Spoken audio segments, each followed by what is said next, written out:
আমার প্রিয় মায়েরা বোনেরা, আপনাদের জন্য একটা হাদিস বলে শেষ করব। বিশ্বনবী বলেন, আমার মায়েরা খেয়াল করে শুনুন, বিশ্বনবী আপনাদের উদ্দেশ্য করে বলেন, আল মারআতু ইযা সাল্লাত খামসাহা ওয়া সামাত শাহরাহা হাফিজাত ফুরুজাহা আতাআত বা'লাহা ফালতাদখুল মিন আইয়ি আবওয়াবিল জান্নাতি শাআত।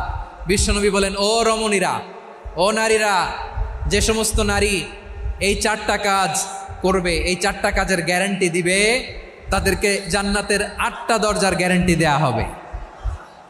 কি চারটা কাজ? 1 নম্বর, আল মারআতু ইযা সাল্লাত খামসাহা, যে নারী 5 ওয়াক্ত নামাজ পড়ে। কি করে?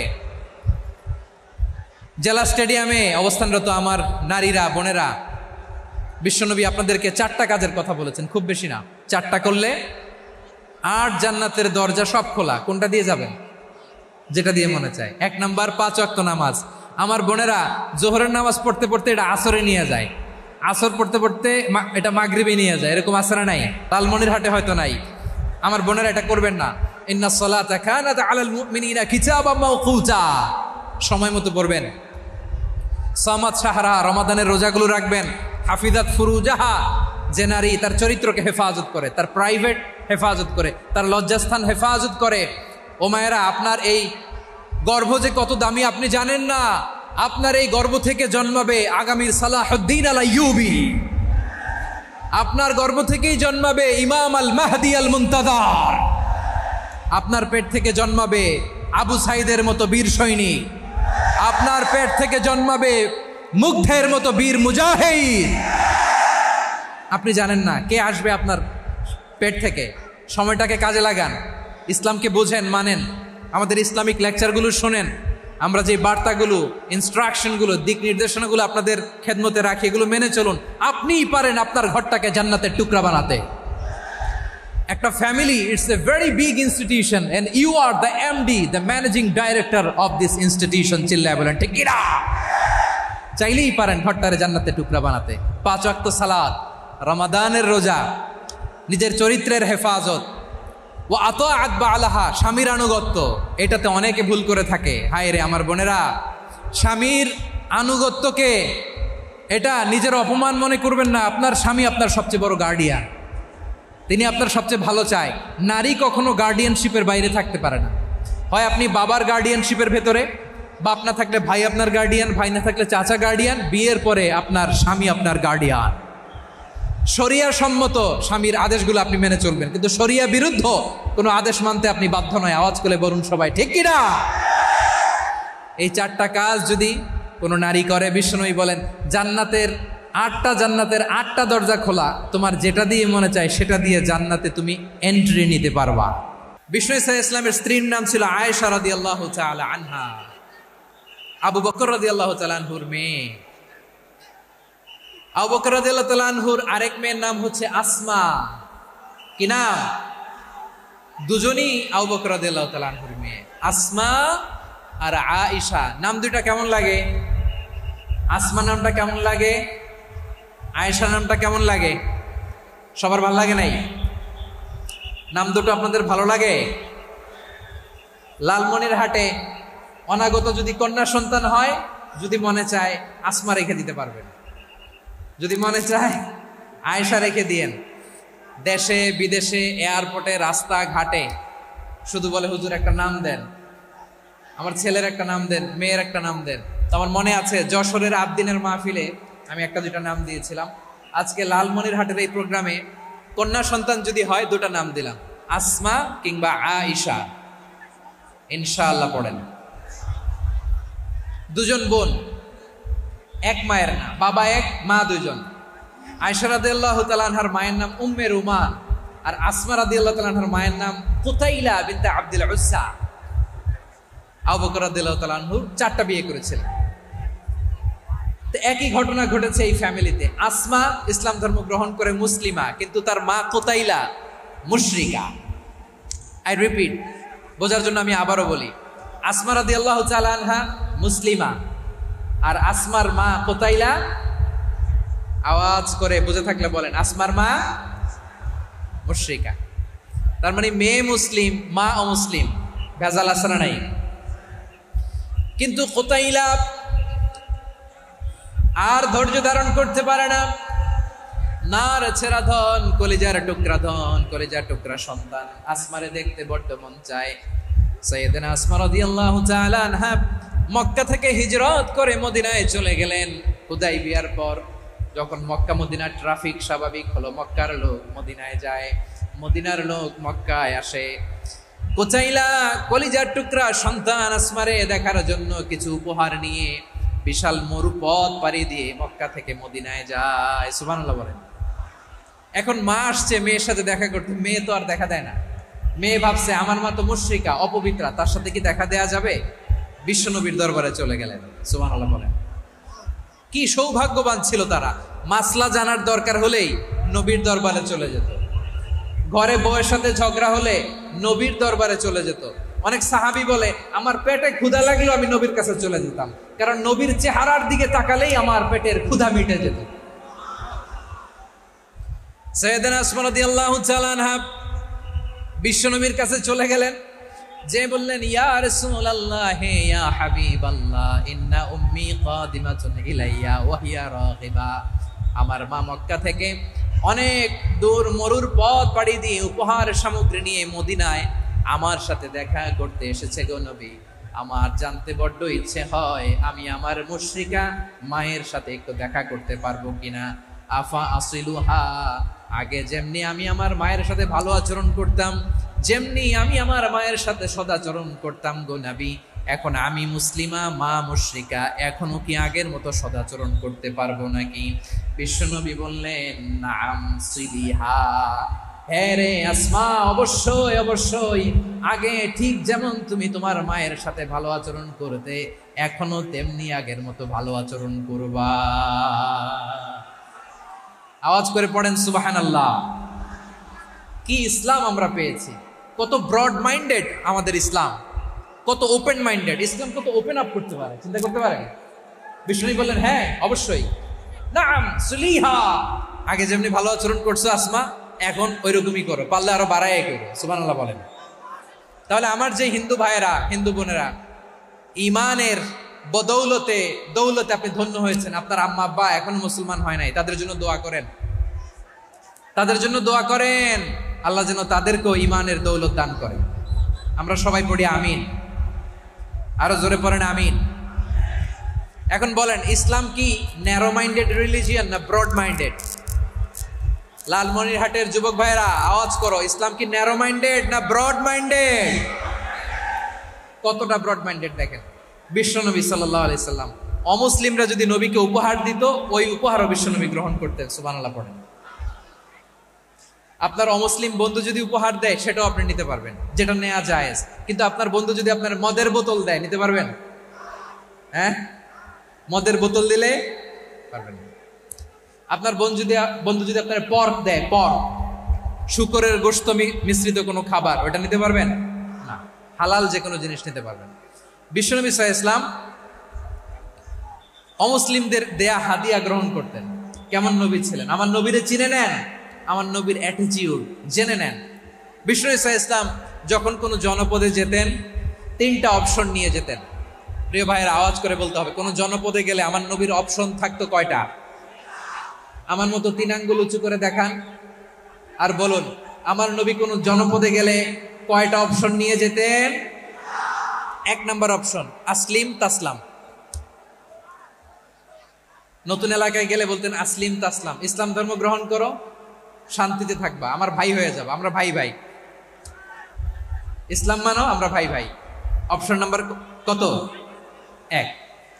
যদি বলে না ইসলাম মানবো না, ওকে, অপশন নাম্বার 2, মুসলিম হওয়ার দরকার নাই, লা ইকরাহা ফিদ্দিন, ইসলামে কোনো বাড়াবাড়ি নাই। খ্রিস্টান আছো থাকো, বৌদ্ধ আছো থাকো, ইহুদি থাকতে চাও থাকো, কিন্তু আমরা যেহেতু রিজিওনাল সুপার পাওয়ার, আমাদের আন্ডারে থাকো, ট্যাক্স দিয়া থাকো, এটার বলে জিজিয়া। আলেম যারা আছেন বুঝবেন এটার আরবিতে কি বলে, জিজিয়া। You pay us the tax, we will give you the security. তোমরা ট্যাক্স দিবা, আমরা সিকিউরিটি দিব। ইসলাম মানো, শান্তিতে থাকবা, ভাই ভাই, আমরা ভাই ভাই। অপশন নাম্বার 2, ট্যাক্স দাও, আমরা নিরাপত্তা দিব, মুসলিম হওয়া লাগবে না। এখন 1 নাম্বারও মানে না, 2 নাম্বারও মানে না, মুসলিম হবো না, ভালো খ্রিস্টান থাকো, ট্যাক্স দাও, আমরা সিকিউরিটি দিব না, এটাও মানি না। বিষ্ণু বলেন, তাহলে তলোয়ার আমাদের আর তোমাদের মাঝে ফায়সালা করবে। মুসলিমও হবে না, ট্যাক্স দিবা, নিরাপত্তা দিব, আমরা সুপার পাওয়ার, আমাদের আন্ডারে থাকবে, এইটাও না। তাহলে তোমাদেরকে তো আমরা বিশ্বাস করতে পারি না, কখন না কখন বিশ্বাসঘাতকতা করো, কার সাথে মিলে হাত মিলাও, তলোয়ার আমাদের মাঝে ফায়সালা করবে। তখন তিনি জেহাদের সশস্ত্র সংগ্রামের ঘোষণা দিতেন। সুবহানাল্লাহ পড়েন। দেখেন, পশ্চিমারা জেহাদকে এইভাবে চিত্রায়িত করে না। ওরা জেহাদ বলতে বুঝায় তলোয়ার, হাত কাটো, গলা কাটো না। জেহাদ সশস্ত্র সংগ্রাম 3 নম্বরে। অধিকাংশ ক্ষেত্রেই বিশ্বনবীর সুন্দর আচরণ দেখে, আরে আমার নবীর যে নুরানি চেহারা, অনেকে তো কেবল সিরেফ চেহারাটা দেখেই কালিমা পড়ে মুসলমান হয়ে গিয়েছে। যারা মুসলিম হয় নাই তারা তাদের ইসলামেই বলবৎ ছিল, ট্যাক্স দিয়ে ইসলামের আন্ডারে ছিল। যারা এটাও মানে নাই ওইটাও মানে নাই, তাদের বিরুদ্ধে জেহাদ। বিষ্ণু ইসলাম 7ম হিজরিতে যখন খায়বার বিজয়ের পরে ইসলাম রিজিওনাল সুপার পাওয়ার হিসেবে আত্মপ্রকাশ করলো, বিশ্বনবী চিঠি লিখলেন অন্যান্য সুপার পাওয়ারের কাছে, রাষ্ট্রীয় চিঠি লেখে এক রাষ্ট্রপ্রধান আরেক রাষ্ট্রপ্রধানের কাছে। ঠিক কিনা বলেন? জানেন না আপনারা? এই যে 24-এর ছাত্র নাগরিক অভ্যুত্থানে, এই অভ্যুত্থান যখন শুরু হয়, আমি তখন সাউথ আফ্রিকাতে একটা স্ট্যাটাস দিয়েছিলাম, কোটা নয় গোটা দেশ সংস্কার করা লাগবে। শুধু বাংলাদেশ নয়, সারা বিশ্বের বাংলা ভাষাভাষী লোকেরা এই আন্দোলনের সাথে সমর্থন তারা করেছে, এটাকে সাপোর্ট করেছে, তারা সমর্থন দিয়েছে। আমাদের ইউনাইটেড আরব আমিরাতের বাংলাদেশি ভাইয়েরা তারা সেখানে রাস্তায় নেমে এসেছিল, জানেন? ওইখানে ডেমনস্ট্রেশন করা যায় না, সেখানকার সরকার তাদেরকে যাবজ্জীবন দিয়েছিল। তখন আমাদের এই যে প্রধান উপদেষ্টা ডক্টর মোহাম্মদ ইউনূস সরাসরি G2G বলে, এটা G2G, government to government, G2G, উনি চিঠি লিখলেন যে তাদেরকে, ইউর হাইনেস, হে সম্মানিত আমির, আপনি আমার এই চিঠির কারণে আমার সম্মানে এই 53 জন বাংলাদেশিকে মাফ করে দেন। এই চিঠির বদৌলতে বেকসুর খালাস পেয়ে গিয়েছিল আমাদের ভাইরা। জানেন না এই ঘটনা আপনারা? তাহলে গভর্নমেন্ট টু গভর্নমেন্ট চিঠি দেওয়া হয়। 7ম হিজরিতে বিষ্ণু ইসলাম সব সুপার পাওয়ারের কাছে চিঠি দিলেন, রোমান সম্রাটের কাছে, পারস্য অধিপতির কাছে, মিশরের অধিপতির কাছে, সবার কাছে চিঠি লিখলেন। চিঠির ভাষা ছিল এরকম, মিন মুহাম্মাদিন রাসূলিল্লাহ ইলা মুকাওকিস আযীমিল কিবত, মুহাম্মদ রাসূলুল্লাহর পক্ষ থেকে মিশরের বাদশার কাছে, আসলিম তাসলাম, ইসলাম মানো শান্তিতে থাকবা, সালামুন আলা মান ইত্তাবাআল হুদা, শান্তি তার জন্য যে হেদায়েতের অনুসরণ করে। সুবহানাল্লাহ পড়েন। তো এই চিঠি অনেকে ভালোভাবে রিসিভ করেছে, অনেকে এই চিঠি পাওয়ার পরে নবীর কাছে আবার ইন রিটার্ন উপহার পাঠিয়েছে। কি পাঠিয়েছে? উপহার। মিশরের বাদশাহ মুকাওকিস তিনি বিশ্বনবীকে বিশাল এক উপহারের ডালি পাঠিয়েছেন। মিশরের বাদশাহ মুকাওকিস ছিলেন ধর্মে খ্রিস্টান। লালমনিরহাটের ভাইয়েরা আওয়াজ করে বলেন, মিশরের বাদশাহ ধর্মে কি ছিল? খ্রিস্টান। কি উপহার দিয়েছিল আমার নবীকে? শুনতে মনে চায়? আওয়াজ নাই লালমনিরহাটের গলায়, শুনতে মনে চায়?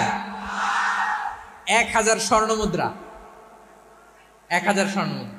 2টা খ্রিস্টান দাসী, একজনের নাম মারিয়া বিনতে শামউন আল কিবতিয়া, আরেকজনের নাম সিরিন বিনতে শামউন আল কিবতিয়া।